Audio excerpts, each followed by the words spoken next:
Esta é a segunda aula da série que estamos a dedicar ao ligamento cruzado anterior.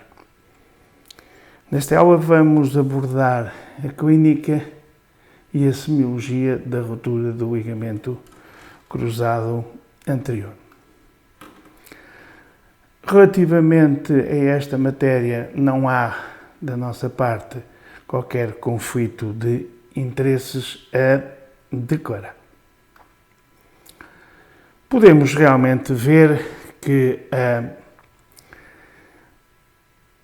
ruptura do ligamento cruzado anterior tem uma incidência que está calculada em 0,3 a 0,38 casos por 1000 habitantes por ano e aparece muito mais nos desportos de risco, aquilo que é considerado os desportos de pivô e contacto, tal como o futebol, o basquetebol e o ski.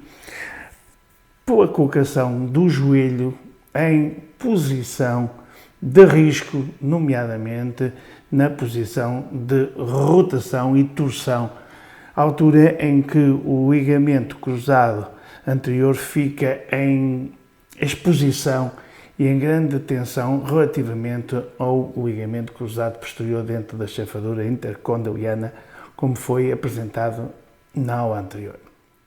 Porquê é que é importante conhecer a história natural de uma ruptura do ligamento cruzado anterior?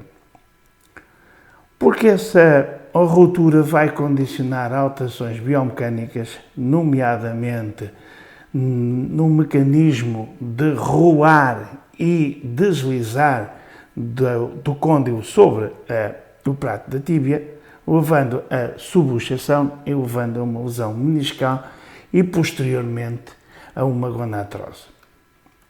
Estas duas lesões conduzem também a uma falência articular, nomeadamente nas áreas de alta exigência técnica, e essa falência articular também irá conduzir a uma incapacidade para a prática desportiva, quer de alta competição, quer de competição básica, nomeadamente nos desportos de pivô e contacto, e mais tarde, como é óbvio, à gonatrose. Esta incapacidade obriga muitas das vezes a alterar o ritmo competitivo ou mesmo ao abandono do ritmo competitivo. Como é que nos aparece um mecanismo de ruptura? Por dois grandes mecanismos ou duas grandes possibilidades.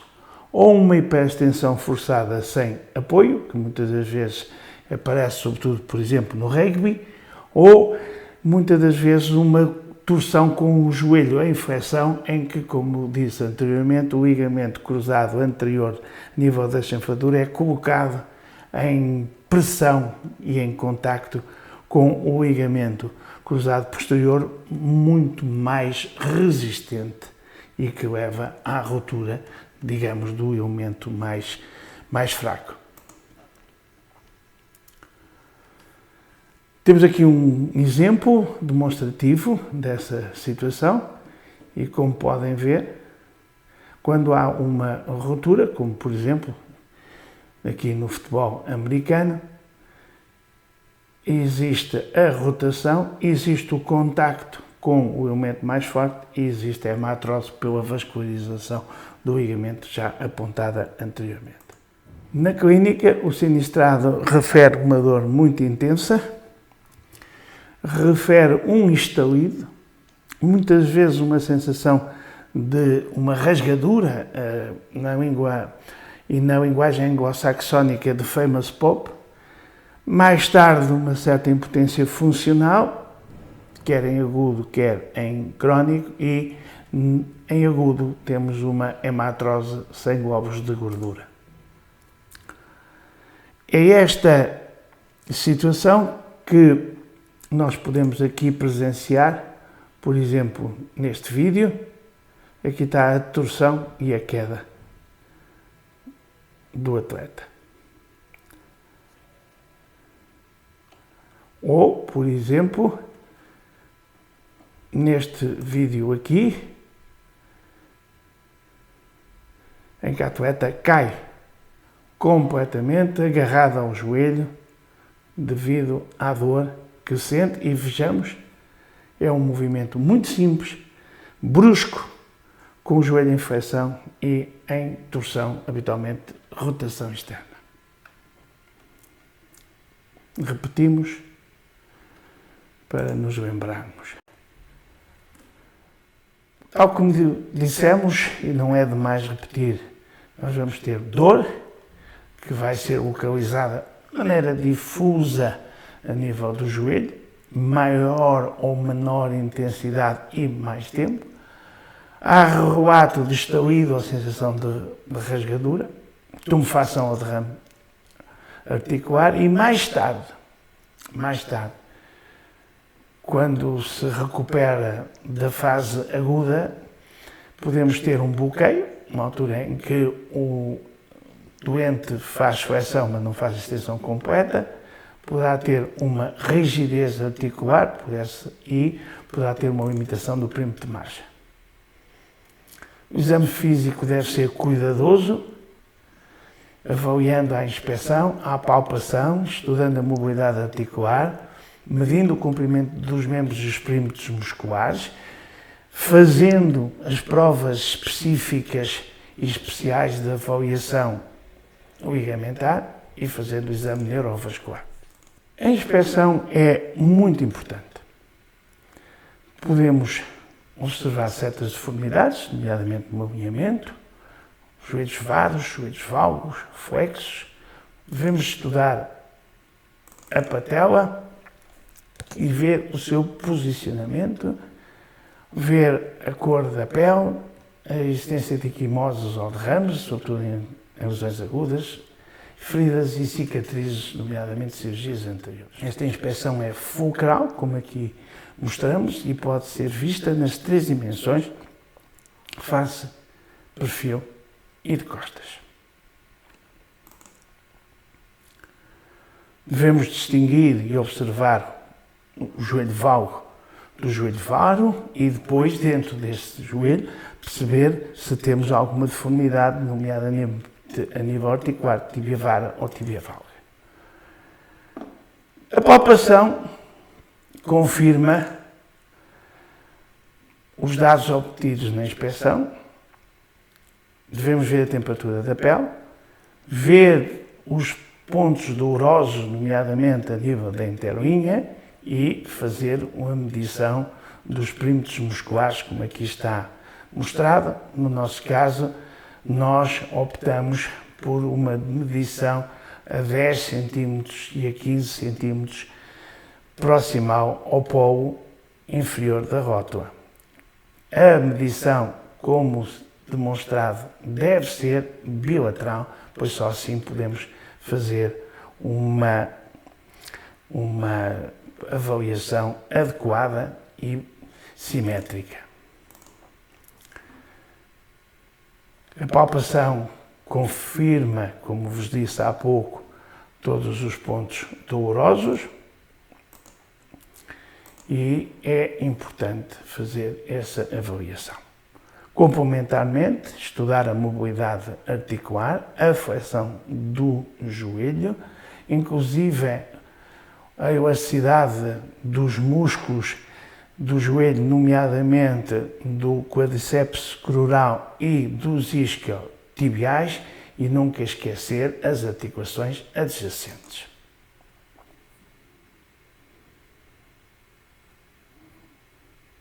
É bastante difícil observar o doente, porque ele tem imensa dor, ou depois, analgesiado este doente, ou passado algum tempo da fase aguda, e principalmente o que se vai pesquisar é a gaveta anterior, é a função principal do ligamento cruzado anterior. Se ele vai ser e está designado para se opor à translação da tíbia, pois é evidente que nós o que vamos fazer é uma série de manobras que vão reproduzir essa tentativa de translação da tíbia. Se não vejamos,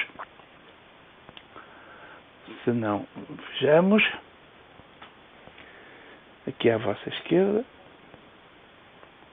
a translação tibial anterior, feita com o joelho 90 graus de flexão e as mãos aplicadas da maneira como se pode ver. Mais uma vez.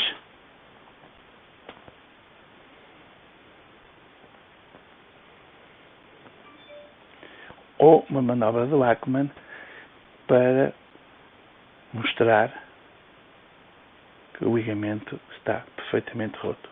Porque a diferença entre gaveta anterior e manobra do Lachman é que por vezes a 90 graus de flexão o bordo posterior do menisco medial pode ser uma barreira e pode ser um batente que impeça a translação anterior da tíbia.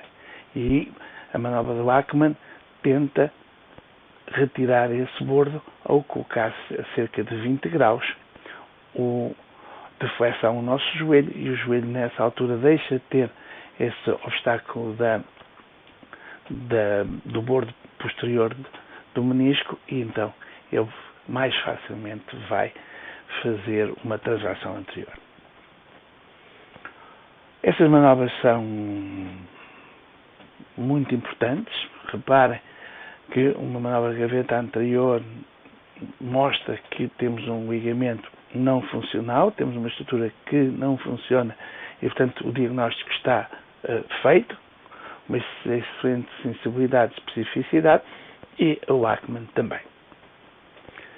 Por vezes, e durante muito tempo, sobretudo nas lesões crónicas, tenta-se pesquisar um sinal de instabilidade e, sobretudo, de instabilidade rotatória, definido como o Jerk test ou sinal também de McIntosh, embora sejam duas realidades ou duas manobras diferentes, mas que têm a mesma realidade, que é este ressalto que se vê aqui de subluxação, redução do plato tibial relativamente ao fémur.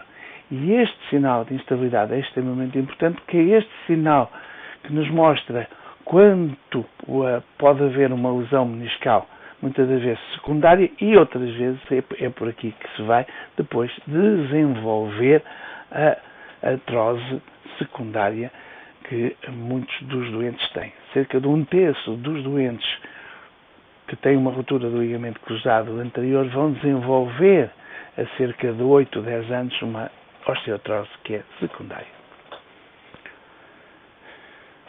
Há outras entidades nosológicas que é necessário conhecer e que podem também simular ou terem uma clínica um pouquinho parecida com a da ruptura do ligamento cruzado anterior. Nomeadamente a ruptura meniscal, sobretudo no bloqueio, a fratura osteocondral também por causa do bloqueio, a luxação da patela ou sua instabilidade pela sensação de falência que o paciente tem. A ruptura do tendão patelar é mais académico, mas se for parcial pode também dar uma falência e a própria ruptura cruzada. Mas a leitura dos exames complementares exige algum cuidado. Não devemos ficar apenas pela leitura simples do relatório. É importante vermos as imagens. As imagens, muitas das vezes, podem dar informação complementar para a decisão da nossa estratégia e, sobretudo, do tempo em que vamos fazer a reconstrução do ligamento cruzado anterior. Mas as imagens também têm que ser bem interpretadas, porque, por vezes, os relatórios podem enganar-nos. Vejamos este caso. Nesta imagem e no relatório não havia qualquer dúvida que se tratava de uma ruptura do ligamento cruzado anterior do joelho. Contudo, não havia uma situação de concordância entre a clínica, com a ausência de gaveta do joelho, apesar das limitações do doente, e esta imagem de ruptura. E, portanto, fez-se um planeamento de cirurgia no sentido de se fazer um exame sob anestesia e depois, mais tarde, se poder fazer uma artroscopia e, dentro da artroscopia inicial, tomar a decisão de avançar ou não para uma ligamentoplastia. Em bom momento isso foi feito, visto que a imagem da artroscopia, como aqui é reproduzida, correspondia a uma ruptura em asa de cesto antiga, relativa a um traumatismo que o doente negligenciou e uma presença do ligamento cruzado anterior do joelho. E isto alterou a nossa estratégia. Mas podia ter sido pior se fôssemos avançar de imediato para a colheita da plastia, como muitas das vezes se faz quando não se interpretam bem as imagens, a clínica, e não se faz uma avaliação adequada sob anestesia. O tempo também é extremamente importante. E porquê? Porque o edema ósseo muitas das vezes pode prejudicar e muito a estratégia cirúrgica e pode levar a um adiamento de 1 ou 2 semanas da cirurgia, pois sabemos que quanto maior o edema ósseo, maior a dificuldade de reabilitação e maior a incidência de complicações, nomeadamente rigidez articular. E só lendo bem as imagens é que nós podemos tomar uma decisão quanto ao tempo útil e ao tempo mais importante que nós devemos ter. Terminamos então este capítulo. Muito obrigado pela atenção que nos dispensaram.